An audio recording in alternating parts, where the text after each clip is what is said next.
Good morning, Kyler. Good morning, Jonathan. How are we doing? I am fantastic. How's your morning going? It's so far so grand. Can't complain yet. We're here. We're making it. It's not too bad a day out there. I'm ready. A little chilly though. Doesn't hurt. It's not too bad. It's not bad. It's above 30, I believe. I think that's as good as we can hope for. Yeah. I don't cannot complain about that. Not even a little bit. Got a lot on our agenda today. We do. We're going to talk about obviously the Anita Knutson trial. We're going to give a couple updates. We weren't going to do it, and then it's like, no, we got it. It's so interesting. We got to do it. There's too. We've put too much time watching it at this point to not. Yeah, following along. Obviously, if you notice the title, we're going to talk about the Dunseith Debacle. Couple updates there. There's been some new videos that have come out about it recently, and we'll talk about some big news in the state legislature. We've got a full agenda on today's list. Yep, a lot to talk about, a lot going on in the state right now.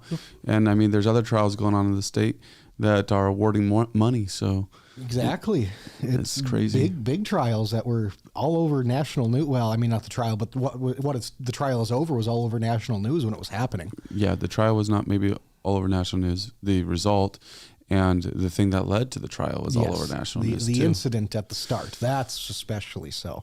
Yeah. It was a blast. If you didn't check it out, we had Kim Fundingsland on Tuesday. He gave us some great insight into some more of the background of the Anita Knutson trial. If you haven't checked that one out, make sure you do. Go give that one a peek. It definitely well worth watching. Give some background on the trial. No doubt about that. Where do you want to start today? Yeah, I think we can kick it off here with the Anita Knutson trial. With that, fair. So it was crazy. I believe on Tuesday we were talking about how there was a motion that was being put in by the defense to have the charges dismissed. In part, there was a few reasons why they felt like it should be done, but one of the things that stood out to us was the McLeod investigation was released on that Friday. Mm-hmm. At least it was released to us on that Friday, but prior to trial. And the defense received it Sunday or were made aware of it Sunday and received it Monday morning, I believe. Mm-hmm. And so that became an interesting element. And the reason why it even matters is because a detective that is named in the investigation is also part of the team that was looking into Nicole Rice and the Anita Knutson murder. So that was a surprise, I think. A little bit. Wasn't necessarily expecting to see it come from left field like that. It's not necessarily shocking that they tried to dismiss it, but just the fact that part's not surprising. Yeah, just the fact that it came to light in this sense was a little surprising. The part that was, I didn't anticipate when the McLeod, and maybe somebody did, but I didn't anticipate when the McLeod investigation was released that it was going to have any effect on the trial with Nicole Rice. And it's still debatable if it even will at this point, but there's it's going to be a storyline through it. It's having an effect on it. I guess, that's fair in that regard. I guess I was more saying if there'll actually be a direct effect from it, or if it's just going to be more of talking points throughout. But for sure, they referenced it again to yesterday on Wednesday throughout, and especially I believe with Chief Plessis when he got to testify. Yep. The defense grilled him on it pretty hard. Maybe not as hard as they wanted to. That's fair, yeah. Because there was a few objections that were made by the prosecutor, and some of them were upheld by the judge. Mm-hmm. But I think that is going to be more of a factor when the detective gets to be on the witness stand. That it's going to be very interesting. And if she is, we don't know who the witnesses are. Yeah. But if she is put up there, I think that's going to be a very tough back and forth to watch, I think. Yeah, undoubtedly so. She'll be one of the, unfortunately, she was named heavily in the report, and she had the connections to the Knutson case throughout, and so I can only imagine defense is going to go at her pretty hard because, I mean, one of the, Rob Port posted it, so go check it out if you want to really see it. We're not going to put it out like that. But one thing that I know that the defense was harping on was they were saying that so McLeod had allegedly coached this officer that they're talking about to delete some text messages and emails at one point. And so they're trying to argue that because that happened last fall with an officer who was at one point involved with the case, that that affected the case, and it was possibly going on at that point in time as well, and things could have been deleted or thrown away or mishandled kind of deal. That's where I see that. I think the defense is trying to go with it at this point. Right. I think like that's some specific stuff. I think overall they're trying to create a lack of trust in the Minot Police Department. I mean, and to be fair, I just think there's a right. All right. So let's be fair in this statement. Right now, the Minot Police Department is rebuilding, and they are trying to move on. And I am thankful for that, and I'm excited for the future of it. But because of the investigations that have happened and because of the stuff that has come to light, otherwise, I think right now, publicly, that there's a little bit of, where's the Minot Police Department at? Mm-hmm. There's a little bit of perhaps lack of trust with the Minot Police Department. And I think that gives the defense an alleyway to go and just hound that line, hound it.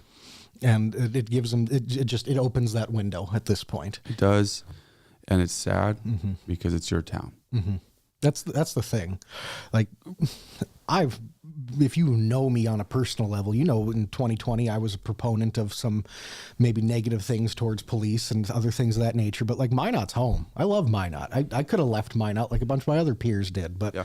I want Minot I want to see the police department thrive in Minot, just like I want Minot to thrive, because if the police department doesn't, Minot can't. If the best way to get this all to expand on that, it goes for any area. Yeah, 100%. You know, it's not identified or directly tied to the police department and Minot thriving. It's the whole thing. Like, we want public works to thrive. We want exactly. It's a house of cards at that stage. It's to keep everything standing. They all have to pull their weight, and that's what we want to see. I know that's something the proponent, obviously, our friend Leif was of. It's something that really.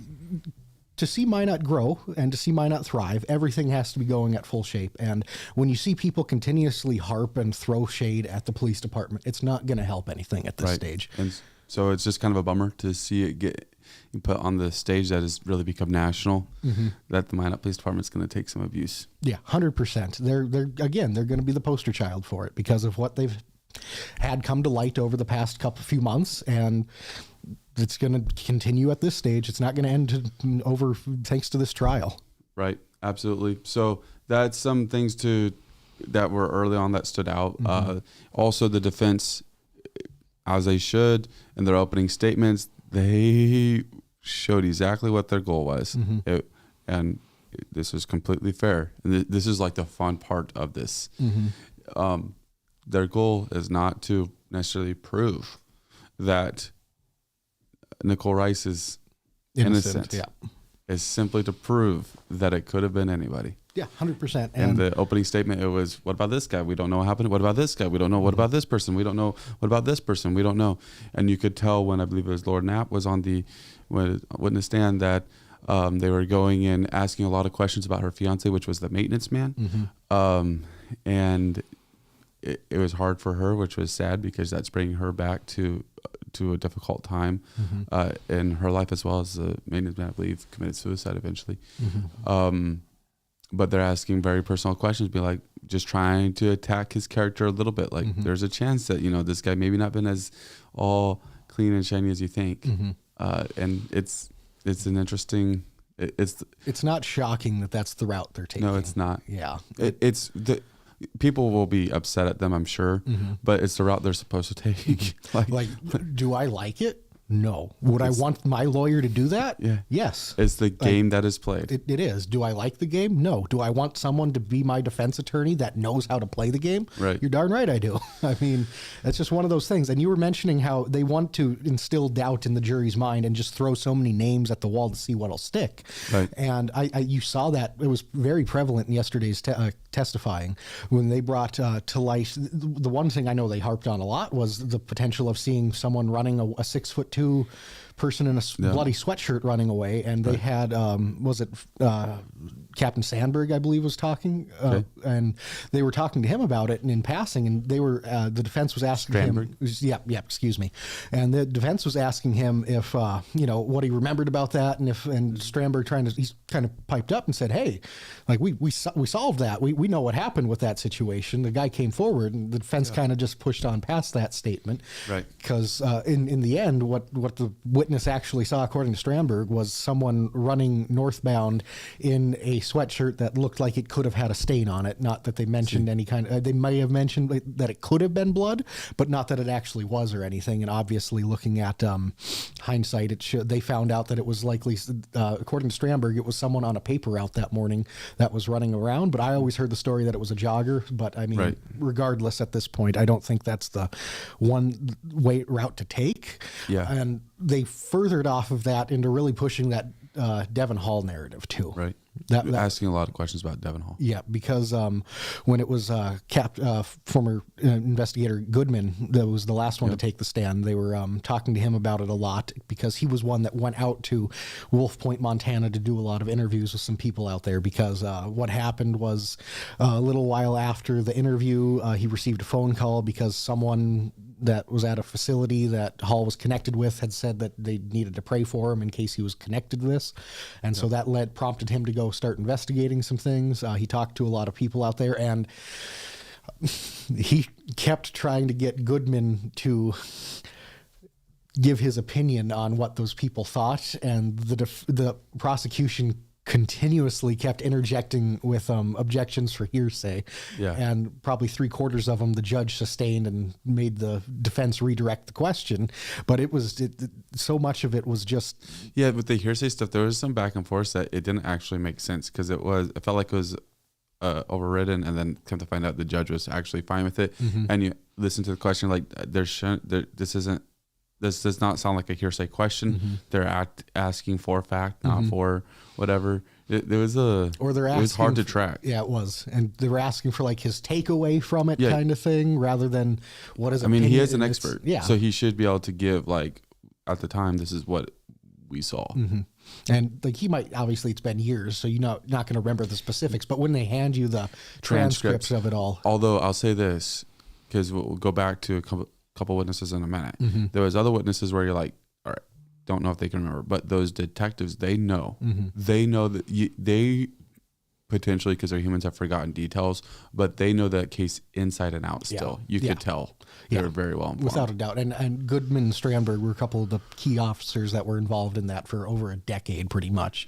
And it just, they were trained for this. This is something they spent their career doing. Well, it's not that they just spent their career doing it. It's that they spent their career tracking it. Exactly. And because on top of that, not just that they had spent their career doing this, but this is one of the most notable cases that's come before them throughout their entire career. Right, yeah. Like, this is something that's defined their career effectively. Yep, absolutely. And I think that's why it keeps it so heavily in the light, and why you are able to remember a lot of those little smaller details. But I mean, again, things happen with time, but a lot of that is still in the forefront of their memory. Thanks, Mary, for saying love your talks. We appreciate you chiming in. Going back to Laura Knapp, she was the resident, the manager of the building, property manager. And one thing that was interesting was at the end of her testimony, the defense was trying to ask questions, and you could tell they were almost asking them on the spot. They were not prepared for this moment, because there was a point he was trying to get to, but he could not get the right questions to get there. And it kept, part of it is the answers that were coming forth, some interesting exchanges there. But I don't know what it was that he was trying to get to. And to the point that, there's a subpoena that is put out by either side to get a witness to the stand.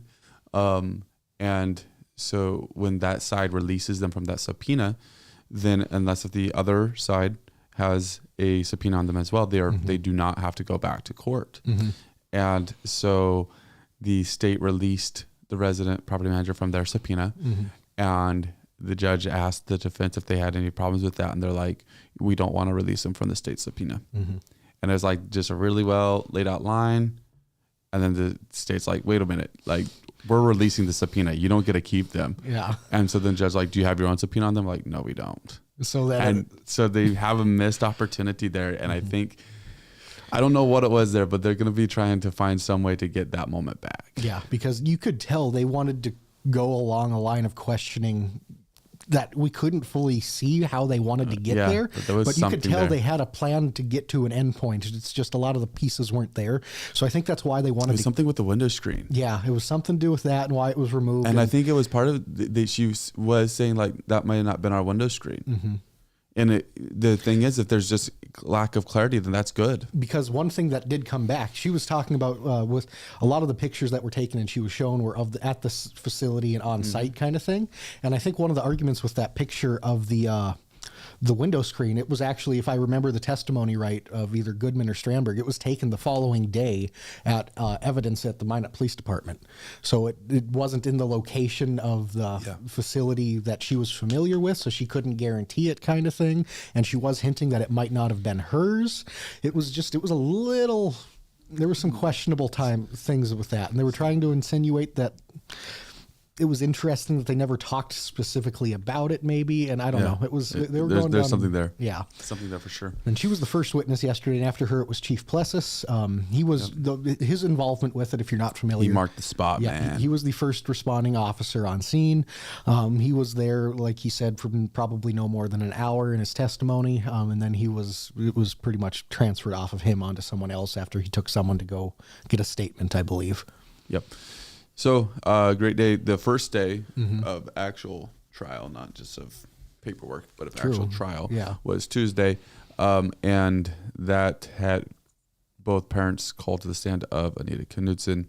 That was difficult. Yeah, and it had to be hard for them too. Not just obviously because it's difficult with the advanced age, but just the whole situation in general, of course. Going back to those moments. Yeah, it has to be just a heart-wrenching thing for them to have to relive. And they just want closure. At this stage especially. Like it's been so long at this point. It's time to just finally take that next step. Move on. So that was a little bit difficult. I don't know that there was anything that was huge that was taken from that. I think it was more we need them. And so it was taken care of. Got them out of the way at the start. Both were released from their subpoenas. So the likelihood of seeing them on the stand again is minimal. They really have no effect on the trial. I'm sure that there's a legal expert that could weigh in, like, there's these things right here. But overall, generally speaking, they have no effect. They were the ones that realized that their daughter was no longer answering communication. There was all those things. But beyond that, there was not much. Good morning, Darrell Lee. Well, good morning. Good morning. Thanks, everyone, for checking in. Hey, another real fast side note. We just broke 700 subscribers on YouTube. If you're watching and not subscribed, make sure you do. Make sure you do. And do we want to... That wraps up day one. Day two was a lot of just back and forth. Yeah, we've pretty much gone through that. So today it starts at 8:30 a.m. And we'll be... Check us out on X again, the Dakota, and we're going to be live tweeting all day. Yeah, we'll be doing our best to keep it updated throughout the whole day. Very cool. All right. So next on the topic list is the Dunseith Debacle. It's been crazy. It has. Dunseith Debacle is the name. Yeah, it's the Dunseith. I heard other people refer to it as such even at this point. Yeah, it got referred to on an interview with Gary Immoneth as Dunseith Debacle. Yeah. So I think it's just a name. I think that's the name that the state it's coined at this point, right? Gets to respect, yeah. But no, it was obviously Beck TV's doing their series on it, the Dunseith Declassified series. Episode 3 came out. AKA Dunseith Debacle. Yeah, it's Dunseith Debacle. Episode 3 came out last night. It was another interview with Jenny Babcock, who was Sergeant. And to be fair, we say her name because it has been released by herself and by Beck TV, which was, I think we talked about it before. That was something that we were surprised happened. But yeah, it's been released. It has. It is officially out. Marcy laws have been waived, all of that fun stuff. And this one was a lot of, it was the lead up to the night of the murder and the alleged murder and attempted murder, I guess, from Brejo. Right. And it was, not a lot I don't know. I didn't learn anything from it. I don't So know. That's yeah, probably not nice, but yeah, this is my takeaway on this so far. please. First off, you have Standard back in 2023 early days begins to write about this, and his focus was slightly. And there's let me take one step back from that. There's two storylines in this. Okay, two main storylines. There's the apparent alleged weirdness that's happening in Dunseith at this facility with these parts and all that. And so you can say cover up, you could say corruption, you can say mishandling, incompetence, however you want to identify that. Great. Then you have a second storyline, and that is when the state comes in and tells Hofer that he is misusing funds. And so now there's this quarrel between Hofer and the state to get this resolved. So his business can continue to go on.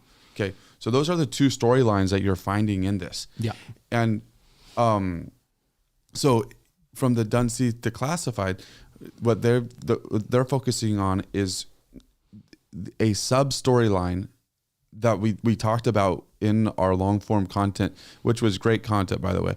But the long form content that we did with Charles Hofer, and that was Agent Brayo and his involvement, which was a big deal, but also as far as everybody that was concerned, his was fairly mediocre. There was some others that perhaps had larger involvement, played far larger roles in Dunseith, and even on the officer side, the investigator side, and on the investigator side, Zach Meyer was a player for a lot longer than Brayo was, and Brayo specifically told Hofer, you need to destroy records, throw everything away, and to Hofer it felt like it was a statement that was probably not actually backed up by superiors and would probably get him in trouble. So he backs off that.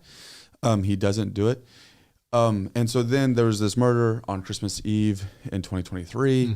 And obviously in Minot area, it shook Minot area. It was a huge surprise. Big news at the time. And Officer Van Pelt is the one that passes away in that. We had reached out to Jenny, and we had conversations only through email. We wanted to sit down in person and talk with her, and that was difficult. We're not able to make it happen. We received some statements from her, though, about the whole incident, and so that was interesting. And really the focus of Dunseith Declassified so far has simply been telling the story of Jenny Babcock, who has like 0.09% connection to Dunseith. And that's one of the things that's been interesting about the story, is that it isn't necessarily, and it can go somewhere where it can get tied to Dunseith. 100%. I'm not docking that, but what I am saying is thus far, currently that storyline right there is not going to play in hugely into Dunseith right there. So I think that's something that we're going to continue to monitor, and it'll be interesting to see what happens there. But definitely been an interesting deal. 15-minute episodes, which is cool. Short form content is easier to watch and get you the deal there. But we're 3 weeks in, and week 4, I could already tell you, I could give you pretty much 80% of how it's probably going to go. You're not a fan of it. I'm no. I love that they're covering it. Again, from the start, I think I've been saying that I want other people to do this. So there's other names that we've heard that are interested in covering or were interested in covering, and I think it's great that more people will do. Undoubtedly so. I'm just confused again by the angle that they're kind of taking with this whole thing. I'm not sure where it's going to lead to. Lori Hens did an interview with Gary Emneth, like you mentioned, and they were talking again a lot about the Minot Police Department, and some of they're trying to make a connection between its misconduct and Dunseith, which again maybe there is. I haven't figured it out yet myself. I think people just like to pick on the Minot Police Department right now, and that part, it's a low hanging fruit. Honestly, for me, that part irritates me so bad. Going back to what we mentioned earlier with the Anita Knutson trial, we received the report that was released on Monday that was called the bombshell of the trial, and maybe we should have released it, but it didn't feel like it was going to do anything productive. No, that's what, like, right now, and I know that there's a right for the citizens of Minot, and that's the part that maybe we missed there. Sure. Okay. Just being completely open. Yeah, we're just. But right now, it's time for. I feel like all the investigations have done what they need to do, and it's for the Minot Police Department. It's time for them to rebuild, and people right now are just taking shots at them. Yeah, and it's a low hanging fruit. They don't. I don't feel like they're all justified. I completely agree. Again, if they can throw something at us that I haven't figured out yet, by all means. But again, like you said, it just feels like this is the low hanging fruit that they're just taking swings at, and it feels unnecessary, but again, I don't know where it'll lead to, but there's some possible, obviously, so the two guys that they're focusing on were former BCI Drug Task Force. Van Pelt was the head guy in the nuclear cleanup facilities and at the base. It was, I just wonder where they're going to end up taking it. We're looking at 15 minutes a week. We're 3 weeks in, 4 weeks. There'll be 20 to 30 episodes. It's going to be, yeah. It will be throughout the rest of this year that we're seeing it. I look forward to hopefully getting more depth on this. By all means, it's interesting to see this side, and if they can get a direct link from Brejo to killing. Hey, we looked for that link. We have. We could not find it. We could not find it comes down to Van Pelt. Is Van Pelt somehow connected to Dunseith? Yeah. That's the key that you're looking for. You know Brejo is, and you're curious if that interaction why did that interaction take place? Yeah. Why did Brejo show up and do what he did? And that's the question that allegedly. I guess he's still on trial, so that one's allegedly. Well, no, he did what he did. I don't think that part's. I guess it's not proven, but there's enough evidence to prove it. I completely agree. I don't think there's going to be any issue with it. But the deal is, can you tie Van Pelt to Dunseith? Dunseith. Yeah. How can that be done? Yep. And how potentially it could be done is through the Air Force Base, because there was nuclear components that were held in Dunseith. So somehow when the Dunseith facility was supposed to be wiped and clean, did somehow Van Pelt have something to do with that process? Those are just theories, ideas. Throwing spitball and some stuff. I have no idea. That's how. But we've tried to find a connection, and we just couldn't find it. Yeah, and I look forward to seeing how it continues to develop. We have some big updates on it coming still as well. Yep. We have another interview we're going to be doing next week with someone. Someone that's involved with it all. We have, and there's going to be more of them. Yep. Which are going to be interesting. There's others that we have reached out and tried to get, and we weren't able to get just because I don't think that people are talking to anybody. Yeah. But we have some more that we've been working on. That's interesting. But like I said, 2 storylines, and remember that, because there's the stuff that's going on in Dunseith at the facility, and that's one thing that some of the interviews we're going to have coming up are going to be talking about that. And then there is the stuff that's happening between state and Charles Hofer. Yep. And that's the stuff that is harder to get people to talk on. That being said, we did have an interview with Governor Armstrong, we bounced it off of him. Well, I got to watch it this morning coming up. I think you had a fun little interview with him. When's that coming out? It's coming out at 9 a.m. this morning. As soon as Anita Talk is done, then we'll have a conversation special, and that will be released. Yeah, so make sure you check out the YouTube channel. As soon as we're done here, within probably 5 minutes, you'll be seeing that video up and ready to roll. Yes, so looking forward to that. We're going to go ahead and take a quick break, and then we'll be right back. Looking forward to talking more about some North Dakota news. In the demanding world of oil and gas, precision, safety, and efficiency are non-negotiable. Unmanned operator drone services revolutionizes how you monitor, inspect, and manage your operations. With cutting-edge technology and expert operators, we deliver real-time data, detailed reports, and actionable insights for our valuable clients. Why risk the safety of your team or waste precious time? Our drones access even the most challenging areas with ease, reducing downtime and enhancing safety across your sites. We take the guesswork out of your projects by offering LiDAR, mapping, and inspection services so that your projects stay safe, on budget, and on time. Unmanned operator drone services, where technology meets safety, precision, and efficiency. Contact us today to elevate your operations. Yes, pun intended. Anything? Unmanned operator. Great ad. As always, we appreciate them for being with us. If you ever need any help with your drone services, need anything filmed, make sure to reach out to them. They do a fantastic job. Absolutely. Anything you want to add on Dunseith, man? Oh man, it's a tough one. We're going to continue covering it. As soon as we get updates on when any potential litigation's been filed, we will give an update on that.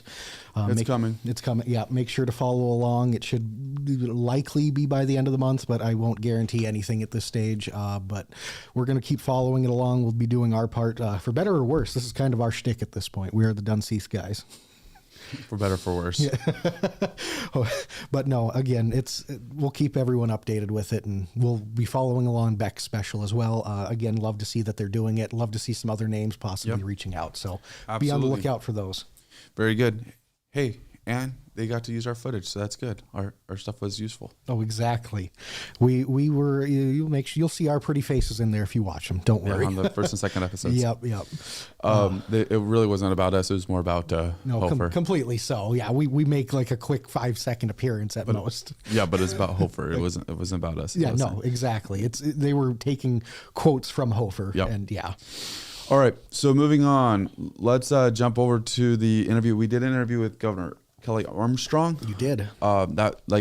We just teased it's going to be released at 9 a.m. today. Interesting. Got his thoughts on term limits, and that was interesting. He's not a fan of term limits, and my thoughts coincide pretty close to what his thoughts are, and that is, where's the line between telling the people, between regulating the people so they can't vote for somebody and whatever. Like, we want this open government, but then we want it closed off in certain areas. That being said, that is a personal deal. Yeah. That being so, that's my personal feelings. I did vote for term limits, and I don't know. I wish it wasn't 8 years. That's the biggest deal. That's the biggest sticking point for me. Sure. But I have the fundamental problem of, like, wait a minute, we're for this small government, but yet we make it bigger by some of this stuff. He says that legislature probably shouldn't be going and being the ones to do it. He was more saying that if the people want to change it, let the people change it. Yeah, let it come to a ballot initiative and let them do it again, kind of thing. So. And we posted something about term limits, about the Senate passing some alterations to term limits, and that potentially coming down the pipe. And people are upset about it. They feel like their voice is not heard. And there's a quote in that article by, I believe it was Kristen Rohrs, talking about the not understanding because they're not, and she's right. Like, I don't know what it's like to be a senator or a representative. I don't know what it's like to only serve 8 years. For sure. I mean, at this point, nobody knows what it's like to be term limited in North Dakota. Yeah. At this point. Yeah. All right. Great. Yeah. We don't know what it's like, man. but fact of the matter is that's what the people want. Yeah. And that's the people that voted you in. And are the people. It was overwhelmingly so too when it happened. It was. And now when they voted, this was it was approved by one vote, right? It was very tight. I believe it was one vote. It was an incredibly tight vote to get this through. And I largely agree. I don't know. 8 years, I believe I've said this, and I'll stick to it. 8 years is too restrictive.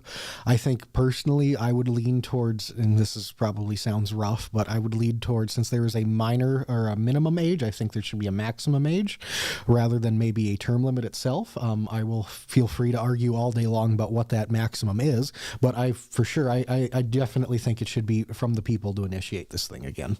Yeah. The fact that, and again, there was multiple things that were going through the legislature about this too. There was a 3-year update. There was pushing the time frame of when it starts around. There was the one, then this one that did get approved, at least partially, that it institutes 16-year term limits across the board. And this one, which honestly in some ways makes most amount of sense. Yes. And if this was to get passed, obviously this would come back to us to vote on in 2026, that fall. Right. So if it does end up getting through, make sure you look for that on the ballot. It's going to be another big one to pay attention to, but this is one we're definitely following closely. Yeah, it is, and I think North Dakota is following it closely. Undoubtedly. That's very interesting right there. I think it's very bold. Yeah. But I missed an opportunity to ask a fantastic question. Oh no. And that was simply to ask him Governor Armstrong, if something like this came before his desk, if he would veto it. Sure. Because he sounded fairly strong, like it should go back to the people. It should be and maybe this is good enough in his mind of it going to the people again. This is not signatures. This is the legislature begging the people of North Dakota for more years on their terms. Yeah. But yeah, I think that would be interesting. Oh, 100%. If he would veto it or not. Yeah. We have reached out to Jared Hendricks, who was one of the backers of the term limits measure initially, and are trying to set up an interview with him to get his viewpoint on a few things, but including those few things will be term limits. So. For sure. And one other I think I've mentioned this in the past too, when we had Ole Larson on the show, who was a proponent of the term limits when he was still in office. He was even amendable to maybe saying that 8 years was too short. It should have been 12. He never fully went behind that, but he was definitely alluding to that would have been an acceptable thing. I think if you talk to almost anybody that's for term limits, they would agree. And I'm wrong, because there's going to be more people than what I realize. But a lot of people that I've talked to about it have said 12 years. It should have been 12 years. I think there would have been if it was 12 years, I don't think we'd be seeing as much as we are about it this year as we have been. Nope. I agree. 12 years. Yeah. And that's an interesting dilemma there. And one other thing you were talking about with Governor Armstrong too, that I paid a little bit of attention to, at least. I know you guys went through, obviously the Dunseith stuff was fun, but you guys talked a lot on property taxes. That was where the first majority of the interview was spent, was on property taxes. Yeah. Going over some of, obviously 1176, that it's the governor's bill, and we've talked endless about it at this point, but it has been through a numerous amount of variations to get to the point it's at now.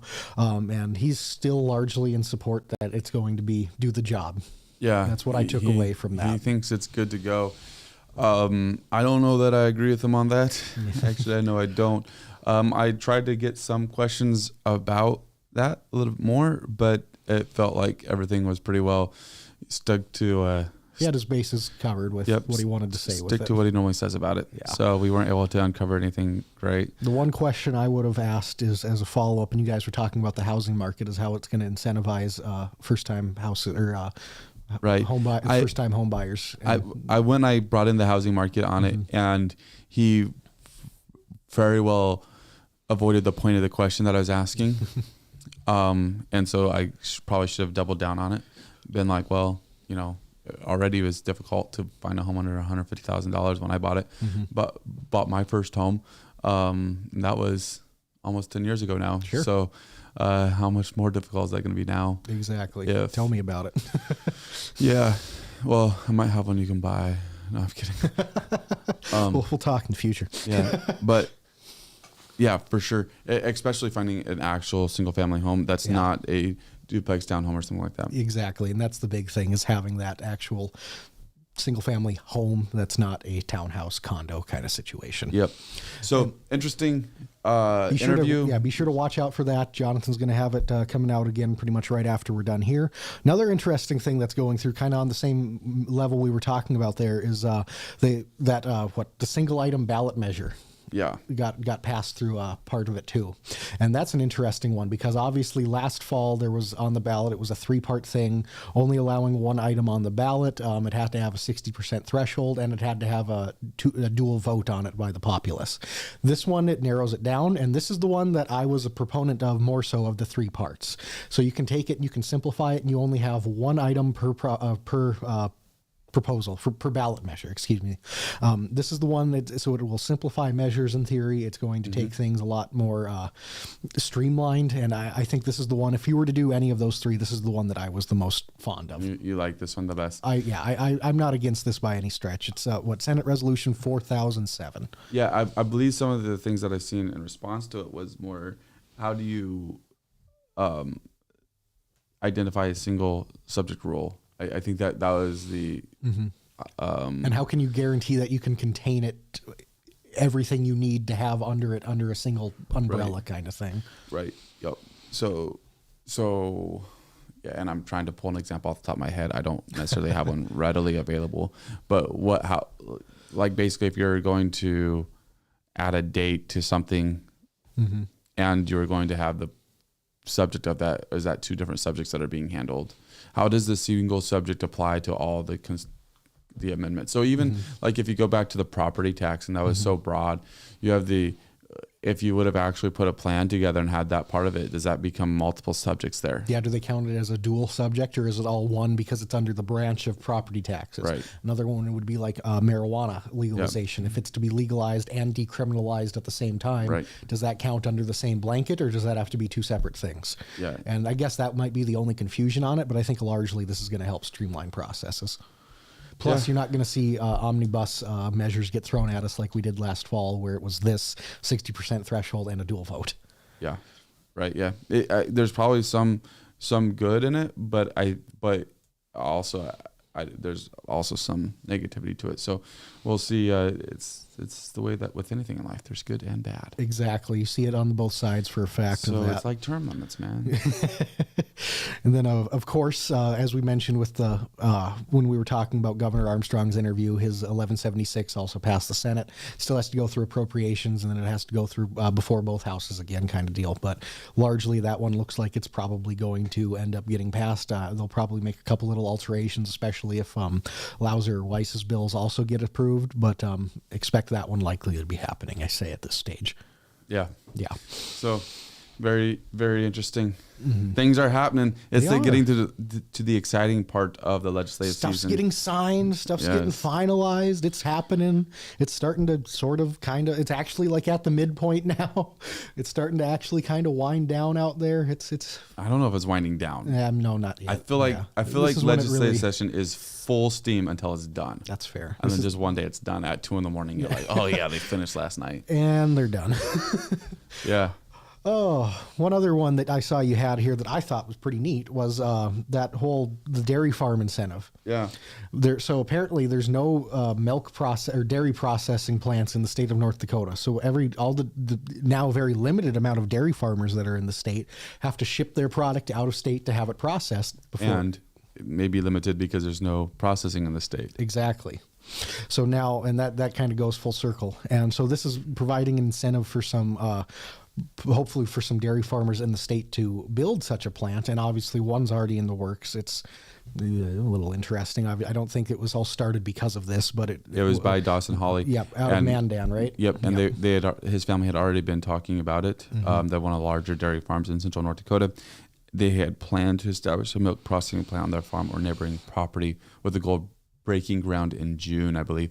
But some stats for you. I believe the decline has gone from approximately 93,000 dairy cows in 1980 to about 8,700 in recent years. So wow, it has declined drastically. Right. When you see cows around the state, odds are those are beef cattle at this point rather than dairy cattle. Yep. So will be interesting to see what the potential effects of something like this would be to North Dakota. Definitely stay true to who we are, man. Yeah, 100%. I mean, we're going to go and talk about being the place where data centers and all that. That's great. Just make sure that we stay true to what got us here. Agriculture, farmers first. That's our core. That's our home, and energy. Those are North Dakota's. That's the lifeblood of North Dakota. Absolutely. Oh gosh, it has been an incredibly busy week this week in the legislature. So much has happened. Tuesday was an incredibly busy day. So much stuff happened that day. Another thing that I think has been kind of going through the news lately too is town hall meetings. Yeah, for some reason people are not able to find John Hoeven, Kevin Kramer, or Julie Fedorchak in North Dakota, and this is concerning people. It concerns me. Yeah, there's billboards running in Bismarck. Yeah, I'm not as vocal on it. And they had a little rally. It wasn't like there was a ton of people that showed up, but I think it's more the point of it that, hey, as our sitting delegation, I think you should be coming back a couple times a year to do open town halls. I don't know. I would love to see it happen. And I know, obviously, Congresswoman Fedorchak has a virtual town hall scheduled for next week at some stage. I know Senator Kramer largely said he probably doesn't plan to do any. He had an incident when he first got elected afterwards where there was some hassling going on and some handsiness from the crowd, so he doesn't plan to do it. And I think Senator Hoeven claims that he does do them, but not directly. Like he goes around the state, so he's always available for people to talk to. And Okay. that was Sounds good. Yeah, no, I think that would be, and then the idea of virtual ones, I mean, I think it's a good idea, but we'll see how it works. For it to replace the in-person one, I don't think that's fair. No, completely so. So, I mean, we need to accept the digital world that we live in. Oh, so we need to go and yeah. try those things more. But to go and say that it completely replaces, like if you went to a full-on city council meeting that was just digital, that's all it was. Like, no way, man. Yeah, it's a whole. Still give the opportunity to make. It's different for me to say something about XYZ person right here than to their face. Yeah. It's completely different. And that's what, like, something we do with our unfiltered sessions that we have. Oh, man. That's why it makes it interesting. We have these people sitting right across the table from each other having these very difficult conversations. And if Good time. Yeah, if there's topics you want talked about in those, let us know. Yeah, for sure, because we have more future ones. We have ideas. Yep. But that's the thing. You have to be able to have these conversations with your constituents. And if you're not able to do that, or if you don't want to do it, I mean, what are we doing? Yeah. You're our lone delegation. We have 800,000 people that should be able to speak with you on a personal basis. Lisa said Leif was the one who got me watching this podcast. He's missed already. We miss him too, Lisa. Yeah, and thank you for continuing to watch. He'll always have a special part in our memory. We're going to be doing something special to honor him in the one of the early episodes in April. Yeah, for a fact. Few people, Marie and Deanne, not a fan of the whole term limits thing, of it going back. Sure. I think is the biggest deal, is it going back. Marie says she didn't vote in favor of term limits. How can they just disregard the outcome of a vote? And that's the tricky thing with it, because they're not technically trying to override it with legislation. They're trying to send it back to us to say, we don't think you did it right the first time. Try again. Right. Yeah. Maybe that might be a harsh way to put it, but that's how I see it. And if they can't face the constituents, that is not representative governance. And this is the truth. Like, come just have a conversation. Don't just walk in the parade, please. Because that's not a town hall. No, because that's the thing. America is it's a democratic republic. It's not a direct democracy. We don't vote that's on a whole things. other thing right yeah, there. I know, but just we're a representative based government, like our commenter said, and they represent the people of North Dakota, and they go and vote on issues for us as residents of the state. And for us to be able to voice our opinions on those issues to our delegation, I think is something that is vital and should be happening more frequently than it has over the last 8 years. Absolutely. Definitely needs to happen more. One of the last bits of news that was fairly big. And we teased at the beginning a little bit here. Yep. Is jury finds Greenpeace at fault for the protest damages. And dude, the amount that the Greenpeace has to pay, the Dakota Access Pipeline developer. Like, this is, I mean, just on the surface of it, this is something you don't see. You don't almost ever see the environmental company have to pay the energy company money. Right, yeah. Like, it normally goes the other way around. Yeah. North Dakota jury ordered Greenpeace to pay over $660 million in damages to Energy Transfer. To be fair, though, if they had this trial in California, potentially played out differently. A good chance. They had probably almost zero chance once it went to a jury trial in North Dakota. Yeah, especially in the area it was too. It was in rural North Dakota, in the southern part of the state, and like it's. But it was done in Mandan, right? The trial was in Mandan. I think you're probably right. I'd have to look again, but I think you're right, actually, now that you say that. I'm pretty sure that's what it said. But even if it was in Fargo, maybe it has a larger chance. I don't think so. But regardless, in North Dakota, North Dakota, I think you just pretty much aren't going to win that one. That's how it goes. And obviously, we all remember how contentious those protests were back in 2016, 17. I think people were upset with what was going on too, because you had celebrities coming in. It was some weird stuff going on. Yeah, and it's so unnecessary. Because at the start, it was the tribe at the start, the Standing Rock tribe that was protesting it, and it was a good thing that was happening. It was healthy at that stage, but then it turned into such a big just mess of a situation. It just transpired into something so much more than it needed to be, and. Well, now they have to pay the development company $660 million. Yeah. So, good luck to Greenpeace on that. I mean, they'll have the funds. They'll appeal it. They'll appeal it too, of course. I'm sure. So, expect that. Any last roundups you have? I don't have much for last roundups. I do have something for last roundups. What do you have? I got 2 things. All right, let me pull it up. You're pulling out your phone. He's giving me an audible here, folks. I don't know what we're gonna do, but I know one of the. What's gonna happen in trial today? In trial today, I look forward to seeing who they're gonna bring to the stand. Who do they bring? I don't know who's gonna come today. It might be a couple extra, probably more officers. I bet more. Maybe I look forward to what the defense is going to do when they get Devin Hall on stand. That's the one that's going to be interesting to me. On a Zoom call? Yeah, because it's going to be interesting. The communication's probably going to be difficult. I don't know. I want to see how they try to frame it at that point. I want to see what he has to say, if he's going to just straight up deny everything, or if he's going to give them some kind of an opening. I don't know how that's going to play out, but I really look forward to that one happening. I pulled Jordan Thompson, another Minot Police Department police officer, which makes sense. Fair. And then they have gone to old video of evidence of like detectives trying to figure out how if they could fit through the window and all that. Okay, so when I think it was Goodman was talking about it, they were doing some recreations trying to get through the window after they cut it, so they actually filmed it too. Yeah, back in the day. Yeah, okay, that'll be interesting to watch.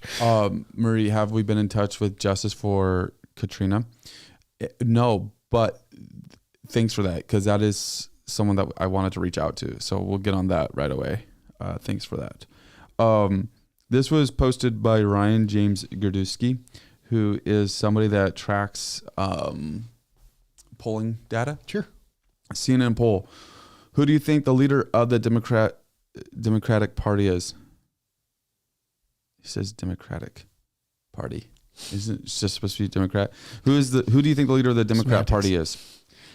Who do you think is the top one? AOC. 10% goes to AOC. 9% goes to Kamala. Bernie gets 8. Hakeem Jeffries 6, Barack Obama 4, Jasmine Crockett 4, Gavin Newsom 2, Nancy Pelosi 2, Alyssa Slotkin 2, Chuck Schumer 2, Tim Walz 1%. Is that everyone? That's all that's named in the poll. Okay. Is that crazy to you?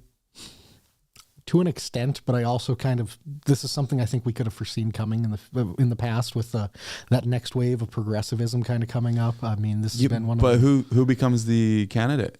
That'll be the interesting thing. Does that mean that someone like AOC becomes it versus Newsom? I think 2032 is when we watch out for AOC.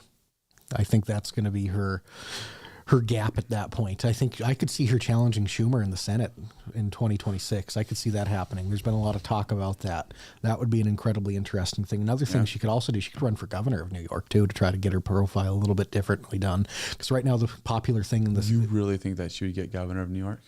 I mean, I don't. If she did, the nomination might be hard, but I think she would win if she. Obviously, I know she would win if she got the nomination because she's a Democrat. Yeah, and it is what it is. It might be close. It might be similar to what Kathy Hochul and Lee Zeldin's election was a couple years ago, where it was the closest, election in years.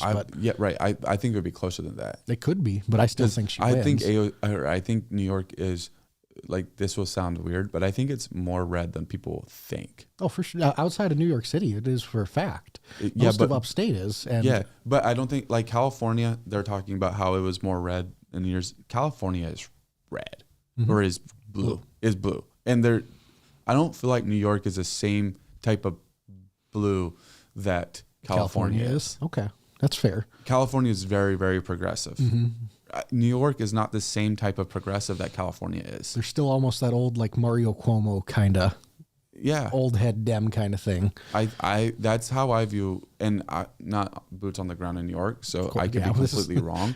But that's just a take. When you begin to look at the people that come from there, it, like, even Chuck Schumer, I mean, he's.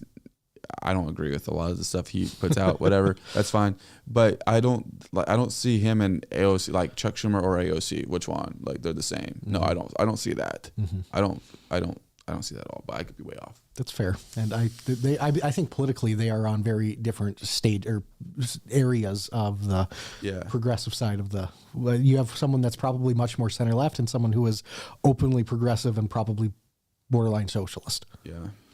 And it'll be interesting to see how the party goes forward, because they are in a point where they got to find some kind of future leader at this point. They got to find someone to rally behind, whether that's like a Pete Buttigieg or an AOC. Which Marie or mentions. But what's interesting is Pete is not on that list. That is interesting, actually. I wonder if he hasn't announced he's going to run for Senate in Michigan yet. So if he does run for Senate next year in Michigan, I can't imagine he runs for president in 28. That would just be such a fast turnaround. Same with like Harris, if she runs for governor of California next year, it would just be such a quick Harris turnaround. Is done. I don't think Harris runs for president again. I think that's. I don't think the Democrat Party would get behind her. No, I don't think so either. I think it would, and I think it would look similar to what Dan Quayle's 1996 bid looked like. He jumped in, saw he was trailing like Bob Dole and Dick Cheney in the polls, and got out immediately. Mm-hmm. And I can't see her going nationally. Never say never. Obviously, the enticement of the presidency is something that you only get a couple shots to do. But I think she has had her shot at this point, and they need to find new leadership if they want to have a chance. I think it's time for new leadership. Yep, 100%.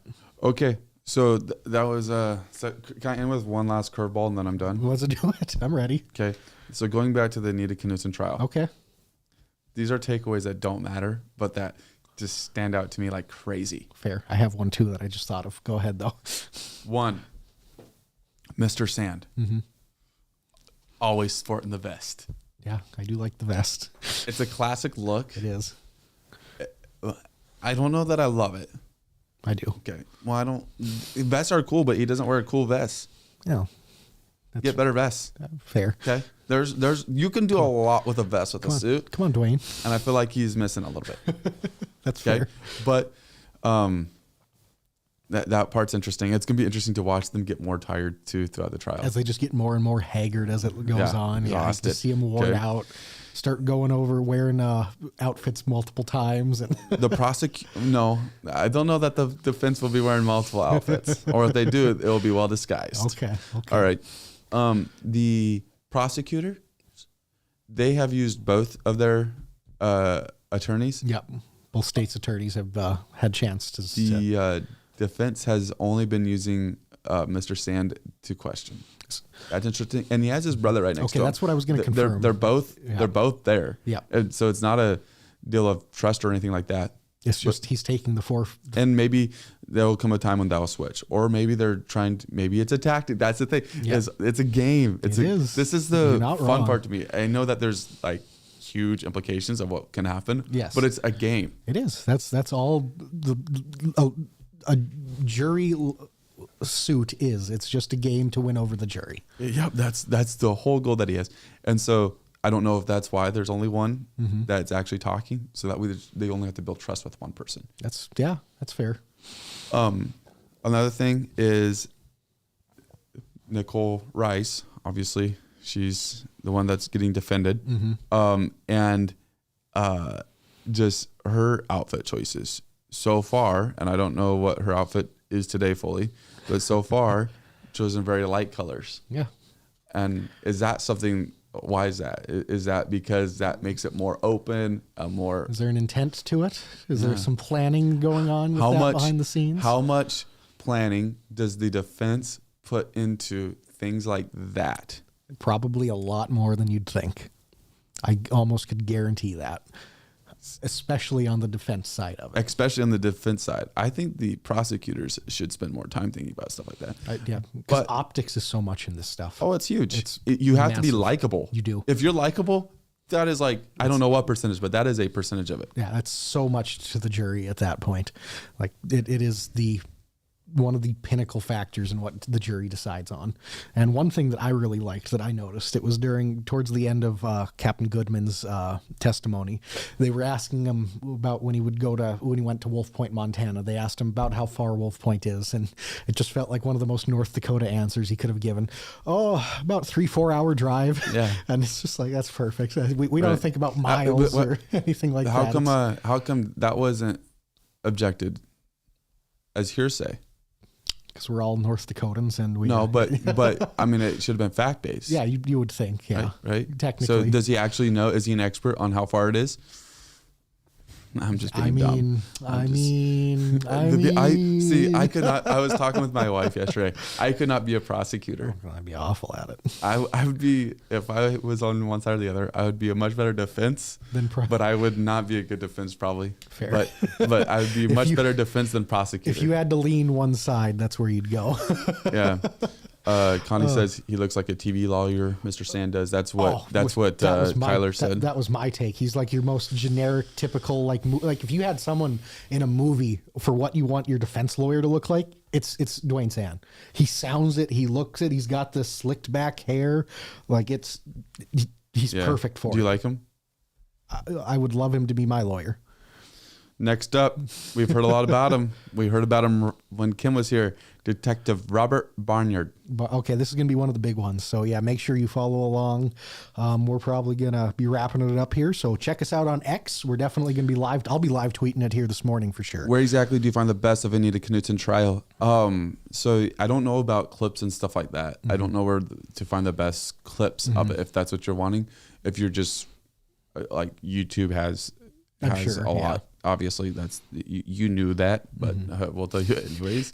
So if you want live coverage, I believe Court TV is still doing it. But if not, for a fact, their stream that is live is going to KX's website, and I believe KMOT KFYR is also streaming it live online too. Very good. So make sure you check those out. We looked into it, but yeah, we're good. Yeah, yep. So he just addressed that. I believe there's also a law and crime YouTube channel that has it going online as well on YouTube, obviously. Doing some kind of live reaction with it all. No, that one's just it's just the stream of it? Okay, yeah, excuse me. There's Grizzly or whatever that was doing the live. Okay. There's a few people that are doing live reactions to it, but that depends on what your how you like to consume stuff. Without a doubt.